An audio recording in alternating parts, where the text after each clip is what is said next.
And mostly what I'm touching on is things that you are not aware of, but they are subconsciously embedded in your mind. Just in case you don't know, there's big muscles, these big Skulls, feet. yeah. Yeah. And Thank you. they're subconsciously embedded in your mind, and they have two outcomes or adverse effects, a positive and a negative. So ask yourself, does it affect your life in a positive way or in a negative way? There are also negative aspects of how it affected me, and also Martin. But the negative ones, now this is where I catch. You have to reach a point and accept and realize, you know what, this thing has made me like this. And once you accept that's a problem, you start working on it. You know, and when you start working on it, it becomes better. Yes. Like I said, I've lived a younger part of my life as a loner and segregated from society because the issue of society judging people didn't start right now and everything. So mingling with people while growing up was a big issue for me. Rejection was not an issue. Just trying to hey, what's up? Yeah, I was like, this guy wants something or whatever, and all that was contributed to how I grew up and how it affected later on in life. Like being direct, I was very direct. I was like blunt, and little, and tell it as it is, and I grew up knowing that, you know. For me, I believe like being blunt is the best thing because you waste a lot of, you get rid of wasting a lot of energy. Like, oh, you know, I don't like you, but I'm giving you plastic smiles, as in like, oh yeah. Then once you go, it's like, oh, you know, I don't like it.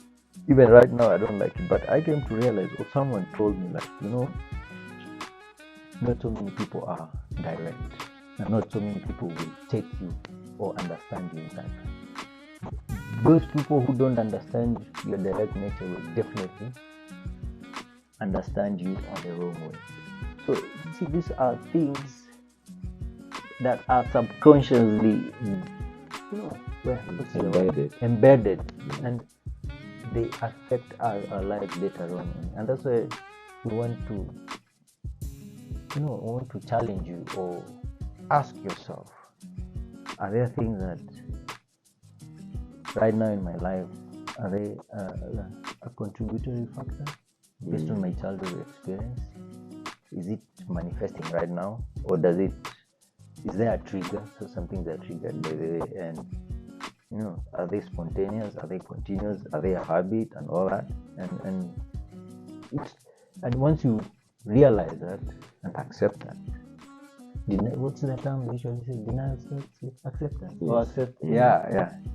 Which everyone is busy trying to, you know, prove themselves wrong and yet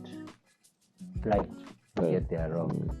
So yeah, we will dive deeper into this because this is our first episode about talking about it. But we want also to hear your comments in regards to that. We will appreciate. Maybe we've missed out on something, and honestly, I'm not what do you call it? Psychologist. We are not here to motivate, as in we are not motivate. I'm not a motivational speaker, but I want the experiences that we share to help me out there, brother. To give you relevance of the imperfect spots of your that you don't have to be perfect, basically. Yeah. Those things that you've gone through, those many imperfect things that you feel you've gone through are what makes the real person that you end up being now. And what way to do it then, other than, you know, right. Someone did you grow up together? No. Yeah. There's a lot of time we were apart, but yeah, voila, we turned out fine. At some point, some point we came back together. Now, in fact, because he mentioned how we grew up, it affected us differently. Just as I finish, let me mention my part. He grew up very distant, he didn't want to be with people. Maybe that's his character trait. Now, me, I'm a people person, so I was dealing with a lot of insecurity, a lot of what's that word? A lot of feeling of wanting to be accepted, and a lot of rejection as well. But it's funny, he didn't have that as well, because he was just a lone ranger. Now, me, I'm a people person, so mine was a bit different. So trying to get validation from people, then the same people end up hurting you and stuff. I was very sensitive, very had a soft heart and whatever. And part of my coping mechanism was comedy. I've always been a funny guy, so even in primary school, my teacher used to call me cartoon. Funny enough, I don't know why, I was just funny. So I used to use that humor to cover those aspects, those insecurities. I used to use that to cover. Funny enough, but after later in life is when you discover, maybe you try this relationship and you're fighting over insecurity, you're fighting over this or that, or you're too sensitive. That's when I started discovering that part of my past is affecting my future, and I started dealing with certain things. I had a lot of anger because, where was our father when we were going through this, through that, a lot of things. But as part of growing up, you learn this is where you are, this is where you need to go, or where you need to be, and you walk the distance in between. You work on yourself, basically. You challenge yourself where you need to grow. You challenge yourself and work on yourself, basically. We as human beings, we always work in progress. There's always there's always a better version of you can become if you allow yourself to grow. So we are not where we were way further than where we were or where we grew up, and still in life is a choice. Growth is a choice. So we choose to grow daily as we continue to also inspire people like you, our viewers, with our experiences. And we know many of you have had experiences like that. So like we said, this is just the beginning parts. We'll have part 1, part 2, part 3 of different stories here and there. But it would be nice to share. Yeah, just to add on that, when you say childhood experiences are different, let's say ours was tough because of lack of material things, that is financially, lacking of a father figure. So family unit. The family unity, the separation, me growing up between me and my brothers and uncles. But we find that we have different case scenarios where other people are experiencing different, like an abusive childhood. Ours was not discipline. Ours was discipline. The discipline part we will not call it abusive, because raising 5 boys is not abusive. So the beating,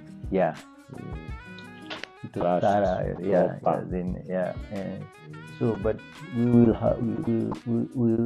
we know some of our viewers maybe went through abusive childhood experiences, and there are some who came out stronger, and we want you to share that story so that it can help someone else who did not come out stronger.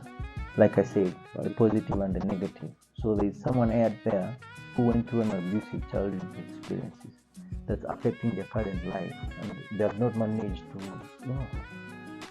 come out through the effects of it.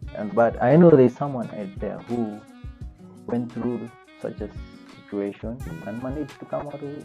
We want you to share that experience, share your story, so that it can encourage this other viewer who's going through stuff to to realize that life is it is. Right. And I think that's it. We have a lot of stories and things to share, but we'll start on that today. Then subscribe on the channel. Right here. Right here. Give us a like, subscribe. Give us a like. like, subscribe, share. And we're gonna be sharing more and more. As we look forward to also hearing your response and your experiences. We'll drop the DM page. Right. We'll so if you can be able to share experiences, we can share it with other people. If you are if you are courageous enough to open up and talk about it, you're welcome. We need more people to see real people, and we'll just do live podcasts and share our experiences, and that would be a great thing. Right. Our contacts and everything will be right there. You can follow, share, subscribe. And we'll probably have a WhatsApp number or something that you can contact us or call us directly if you need. But to make it private. Right. But if you are a person who've overcome all your challenges and you're still overcoming them, and you're not scared of reaching out and sharing your experience, please do it. Hit us up right here. Contact us on these details right here.